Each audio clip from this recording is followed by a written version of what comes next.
Não, prazer. Esse silêncio virar para frente, prestar atenção, para que juntos possamos fazer a correção das atividades que eu havia passado na última aula. Onde a gente parou aí? Alguma pergunta? Na qual? Quais foram as características do iluminismo?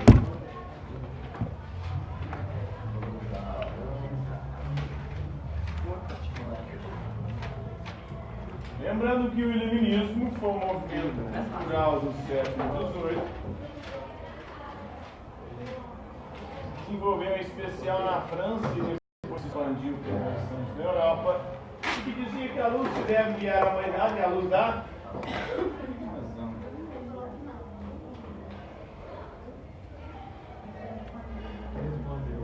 A razão, segundo os iluministas, nos conduziria rumo à liberdade, rumo ao progresso.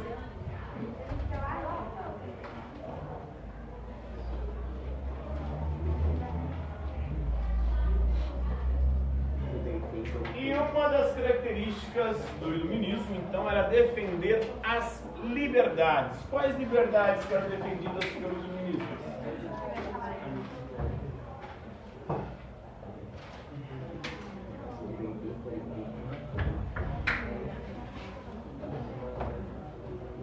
A liberdade de religião, você poder professar a fé que quiser, por bem entender, coisa que não existia na época do absolutismo. No absolutismo você tinha que seguir a religião do rei, porque senão você poderia ser preso, morto, ter os seus bens apreendidos. Não havia liberdade religiosa. Não havia também liberdade de expressão. Era o que defendiam os iluministas. Então, se você falasse algo que desagradasse o rei, você poderia perder a sua vida, a sua liberdade, os seus bens.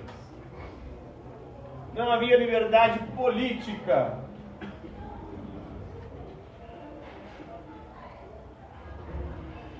Você não podia escolher os seus governantes ou participar do processo político. A política, o poder, ele era hereditário, transferido através das dinastias, das famílias reais. E se você defendesse algo desse sentido de liberdade política, você poderia perder a sua vida, a sua liberdade, os seus bens. Não havia liberdade econômica.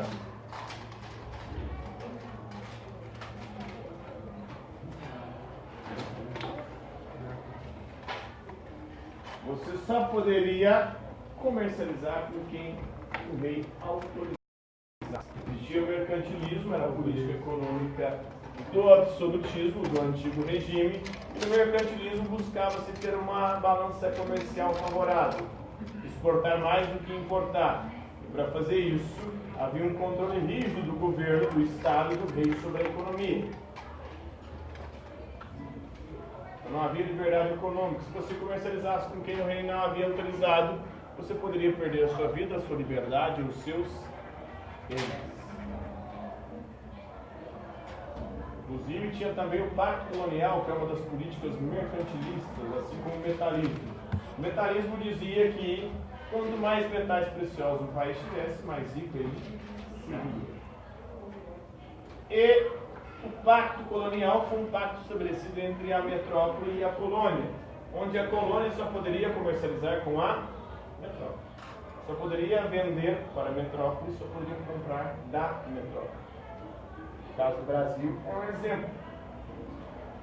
A colônia portuguesa do Brasil, no nosso país, só poderia vender o que nós produzimos aqui para Portugal. Mesmo se tivesse outro país da Europa querendo pagar mais caro, a gente tinha que vender pelo preço que Portugal queria pagar. Assim como também acontecia na hora de comprar algo da Europa, a gente só podia comprar através de Portugal. Mesmo se outro país vendesse um produto melhor e mais barato, nós tínhamos que comprar o produto de Portugal, mais caro e pior. Não havia liberdade econômica. Basicamente são essas três, essas quatro. Além de defender também a igualdade. Outra característica do iluminismo é a defesa da igualdade. Defender a liberdade aqui contra a escravidão. Por que eles eram contra a escravidão? Porque eles eram bonzinhos, humanistas, estavam preocupados com os escravos. É por isso que eles defendiam a liberdade contra a escravidão? Ou não?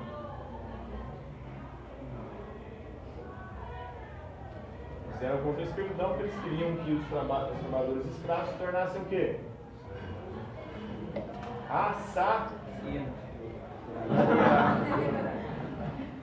Assalariados. Pudessem trabalhar, ter um salário, com esse salário eles pudessem consumir os produtos comercializados pela burguesia. Eles defendiam também a igualdade formal, ou a igualdade jurídica. O que diz a igualdade formal hoje, a igualdade jurídica? Todos são iguais perante a lei. Não há igualdade material, ou igualdade comunista, socialista, onde todas as riquezas iam ser distribuídas de forma igual. A igualdade aqui é perante a lei.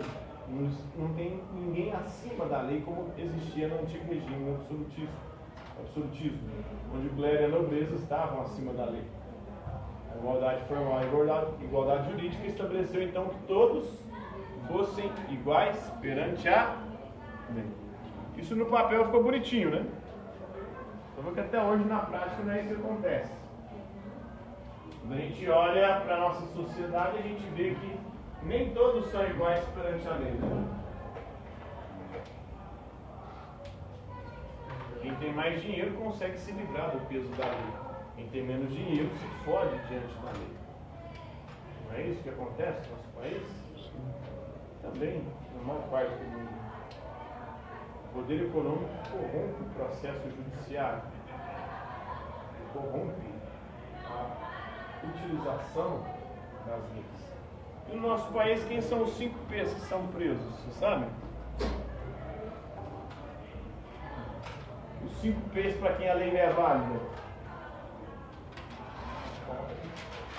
pobre, preto, periférico, morador de periferia, prostituta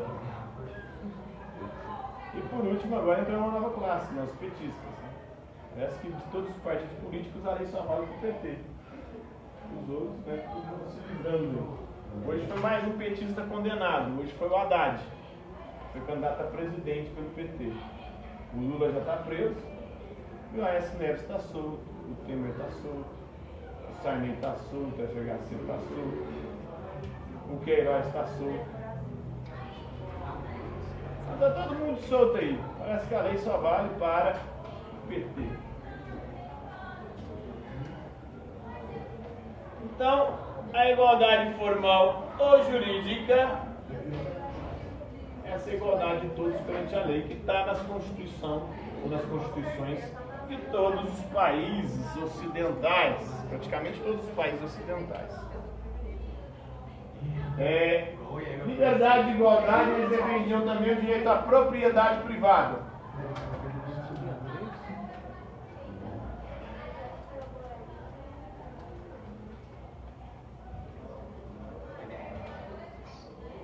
Todo mundo que trabalha tem o direito de usufruir daquilo que conquistou com o suor do seu trabalho.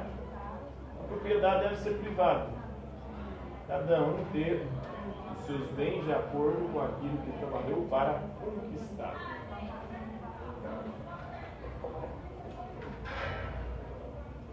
Então essas são as características aí do iluminismo. Ele defendia esses ideais, além de defender também o direito à vida, o direito à segurança. Né?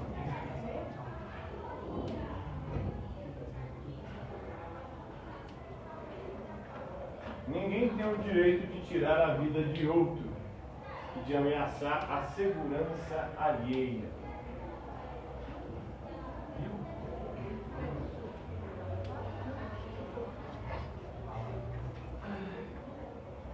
Outro princípio do direito fundamental. Próxima questão. Vai?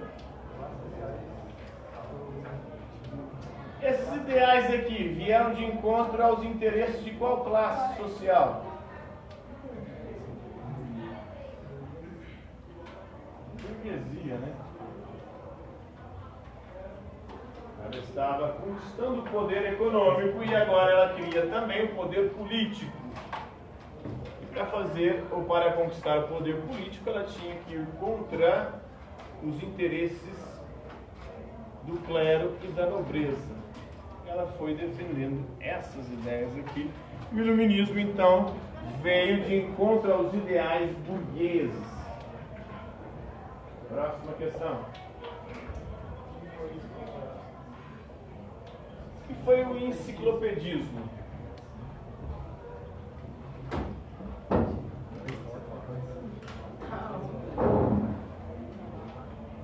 O enciclopedismo foi um movimento cultural do século XVIII. Também aconteceu na França, no contexto do iluminismo, e que foi responsável por criar as primeiras enciclopédias. O que é a enciclopédia? É uma obra que busca abarcar dentro dela todo o conhecimento já produzido pela humanidade. Quais são os fundadores do enciclopedismo? Os criadores da primeira enciclopédia? Denis Diderot e Jean Léon d'Alembert.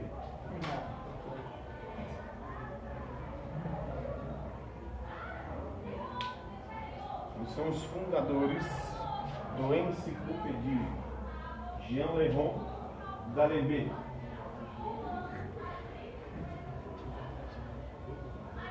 Não me pergunta d'Alembert quem, né? Eu prefiro não saber. E o Diderot, Denis Diderot. Então, eles buscaram ambos abarcar, eles procuraram os maiores especialistas do mundo nas mais diversas áreas, para cada um escrever sobre a sua área na enciclopédia, nessa obra que visava abarcar, ter dentro de si todos os conhecimentos já produzidos pela humanidade. Próxima questão. Qual é a pergunta? Classe social, os ideais humanistas. Burguesia. Burguesia. Burguesia. E assim, assim vai ser aqui, ó. O que foi o enciclopedismo? O movimento cultural do século XVIII surgiu na França. Criaram as primeiras enciclopédias, obras que buscavam abarcar todo o conhecimento já produzido pela humanidade. Os fundadores foram Denis Diderot e Jean Léon d'Alembert. que foi o enciclopedismo. Então, É a 6. é assim. É a 6. É assim.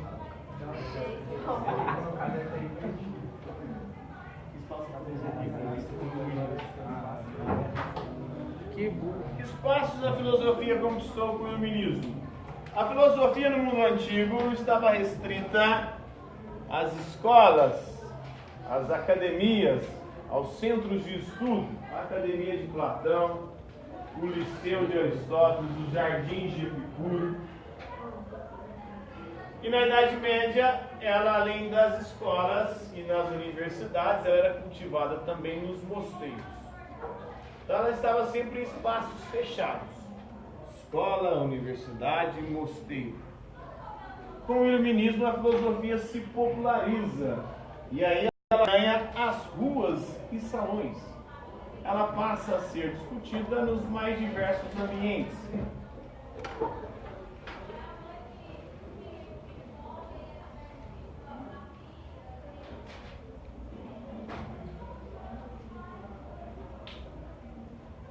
Pelo menos na Europa, né? Porque no Brasil até hoje ela não se popularizou. O brasileiro não é muito chegado em filosofia, não.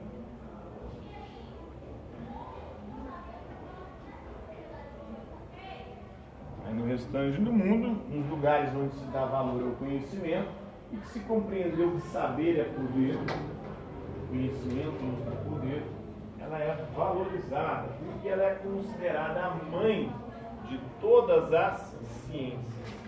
Foi a primeira tentativa humana de explicar as coisas de forma racional. E depois deu origem às mais diversas ciências. Próxima questão. Quem foi Jean-Jacques Rousseau?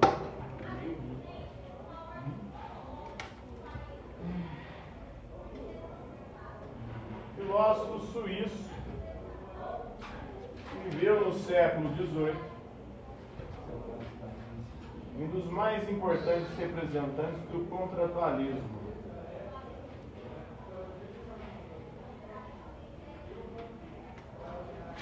Uma corrente filosófica que dizia que nós nos reunimos em sociedade através de um contrato social,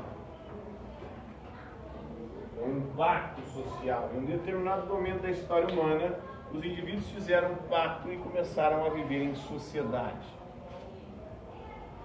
abdicando de alguns direitos e delegando esses direitos para o Estado, para que ele cumprisse a vontade dessas pessoas.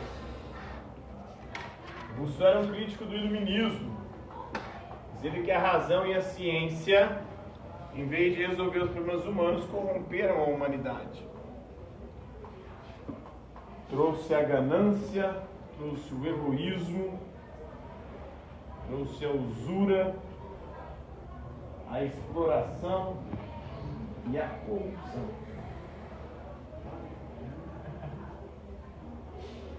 Todas as sociedades civilizadas, onde tem ciência, onde tem desenvolvimento da razão, são sociedades marcadas pela corrupção. Então a ciência corrompeu o mundo, corrompeu o ser humano. Próxima questão.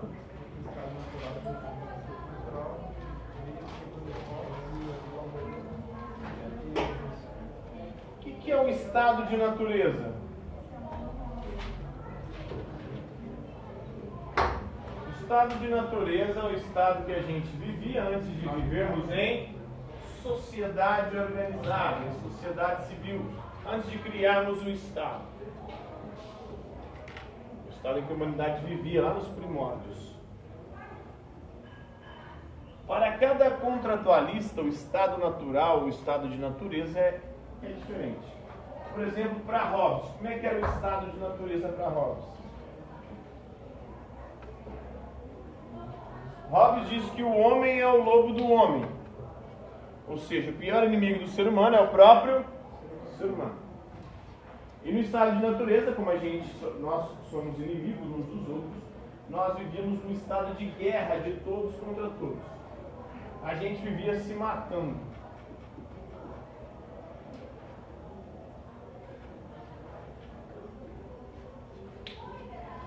Guerra de todos contra todos. Vivíamos num estado de violência constante. Vivíamos nos matando uns aos outros, tornando-nos aos outros escravos, roubando uns aos outros, porque o homem é o lobo do homem, o pior inimigo do ser humano é o próprio ser humano.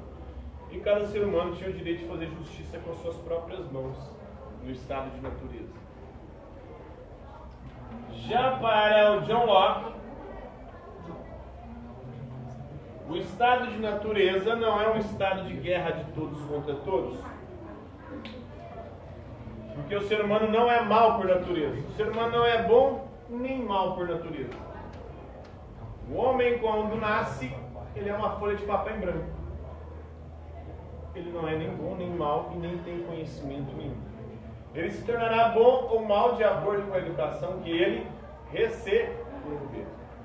Mas no estado de natureza, a gente vivia num estado de insegurança.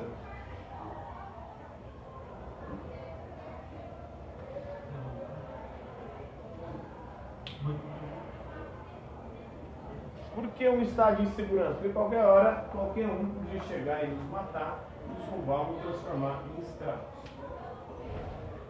Não tinha nada que garantisse os nossos direitos.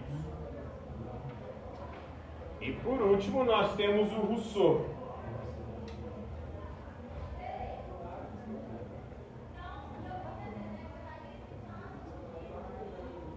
Rousseau diz que no estado de natureza o homem vivia em perfeita harmonia com a natureza e consigo mesmo. Por quê? Porque o homem é bom por natureza. É o mito do bom selvagem.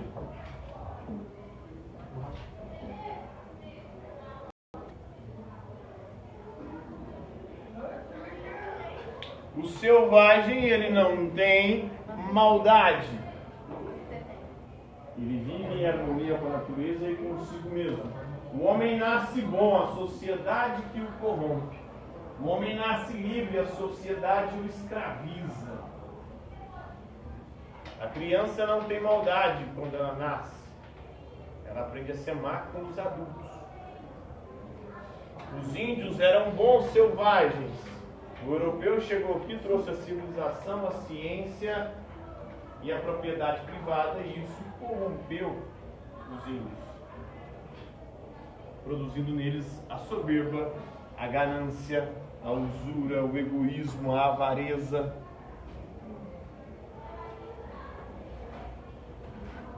No estado de natureza, o homem era um bom selvagem, segundo Rousseau. Não tinha essas noções de bem, mal, bom e ruim. Ele vivia em perfeita harmonia com a natureza e com os outros. Próxima questão. O que tirou o ser humano do estado de bom selvagem? Qual foi a primeira desigualdade? A propriedade. Rousseau diz o seguinte: maldito foi o primeiro homem que cercou o primeiro pedaço de terra e disse: isso aqui é meu. Mas foram os outros homens que não foram lá e arrancaram a cerca e disseram: não, a terra é de todos. Porque ali começa a desigualdade entre os homens.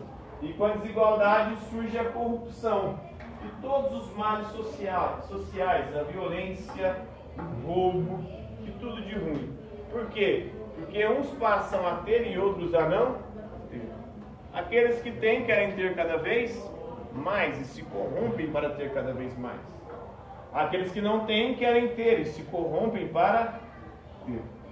Então a propriedade privada, ela criou a sociedade civil e o Estado.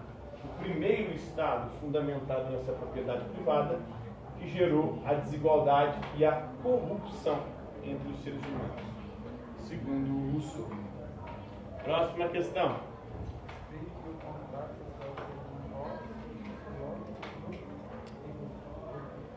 Explique o contrato social segundo Hobbes, Locke e Rousseau.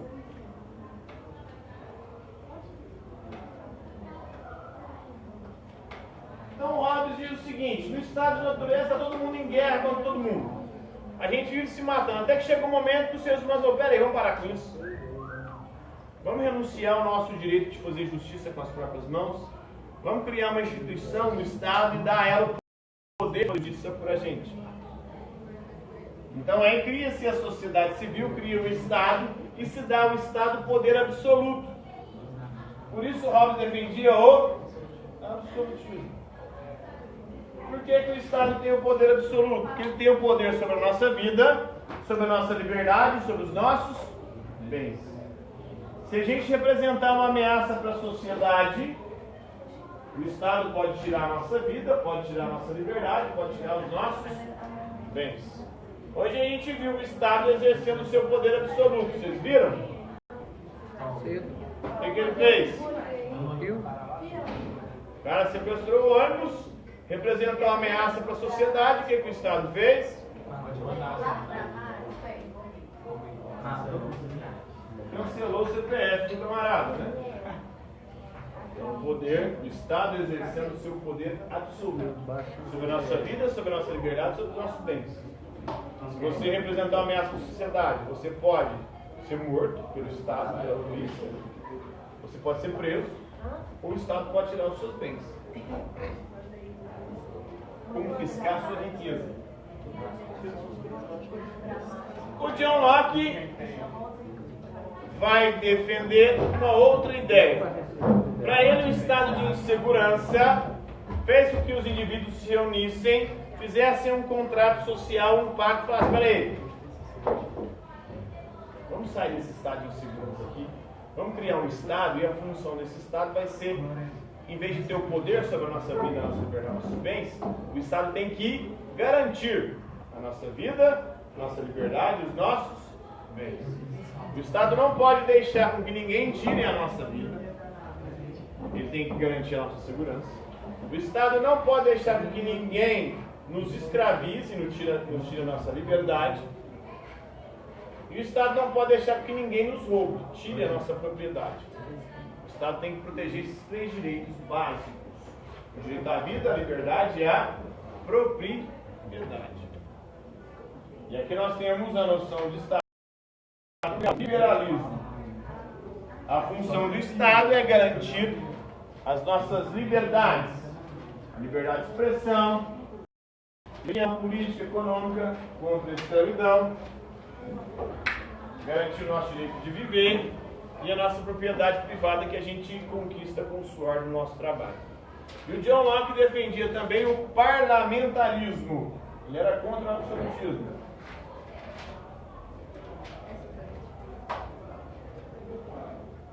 O governo não pode ter poder absoluto. O poder do governo vem do povo. É o povo que vai escolher os seus governantes, os seus parlamentares, os seus representantes. É o povo quem elege os seus representantes. O poder não é hereditário. O poder é originário do povo. O povo pode eleger e pode tirar os seus governantes, se os governantes não garantirem os 3 direitos básicos. Se o governo não garantir meu direito à vida, meu direito à liberdade, meu direito à propriedade, eu posso trocar ele, tirar ele de lá e colocar outro governo no lugar. Defendia o parlamentarismo. Já o Rousseau diz o seguinte: o homem vivia no estado do bom selvagem, mas aí criaram a propriedade privada que gerou desigualdade, corrupção e violência. Agora é necessário fazer o primeiro contrato social, foi firmado sobre a propriedade privada. Agora é necessário um novo contrato social, fundamentado na vontade geral.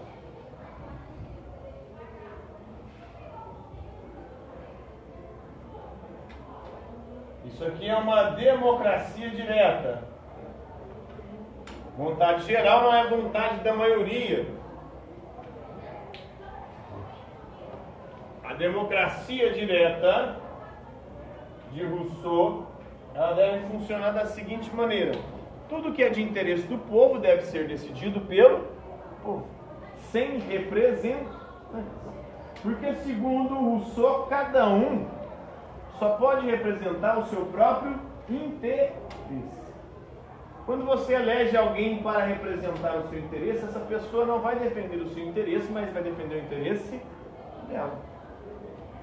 Não é isso que acontece com os nossos governantes? A gente os elege achando que eles defenderão os nossos interesses. Na verdade, eles estão lá defendendo os interesses deles, da família deles. Não é isso que o Bolsonaro está fazendo? Querendo colocar o filho dele lá na embaixada dos Estados Unidos. Ele não está defendendo o interesse do povo que o elegeu, coisíssima alguma. Ele está lá defendendo o dele e da família dele. Nenhum político faz isso. O Lula também, e o PT, quando estava lá, dizia que estava defendendo o interesse dos pobres. O caralho, nunca os ricos enriqueceram tanto. Tanto os empreiteiros como os bancos. O pobre teve uma melhorazinha, mas se deu também por conta de um crescimento da economia. Então esse povo está lá só fazendo um teatro, representando, fingindo que estão defendendo os nossos interesses.